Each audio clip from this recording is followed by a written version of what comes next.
Hello friends, সবাই কেমন আছো? আশা করছি সবাই খুব ভালো আছো। তো আজকে আমি তোমাদের সাথে একটা রেসিপি শেয়ার করব। যদিও এই রেসিপিটা সবার বাড়িতে প্রায় হয়ে থাকে, তো চলো শুরু করা যায়। আজকে আমি যে রেসিপিটা শেয়ার করব সেটা হচ্ছে পালং শাক ভাজা।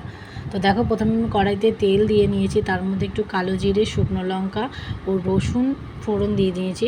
তারপর একটুখানি কুচো করে পেঁয়াজ কেটে নিয়েছিলাম, সেই পেঁয়াজটা দিয়ে দিয়েছিলাম।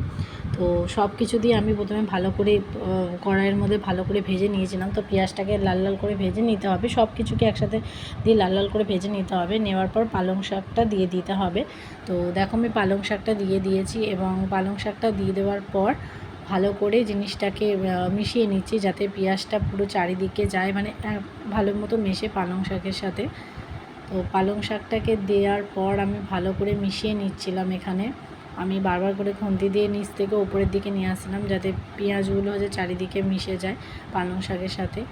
তো পালং শাক দিয়ে এগুলোকে ভালো করে একটু ভেজে নিয়েছিলাম। তারপর আমি এর মধ্যে দিয়েছিলাম হলুদের গুঁড়ো ও নুন দিয়ে দিয়েছিলাম পরিমাণ মতো।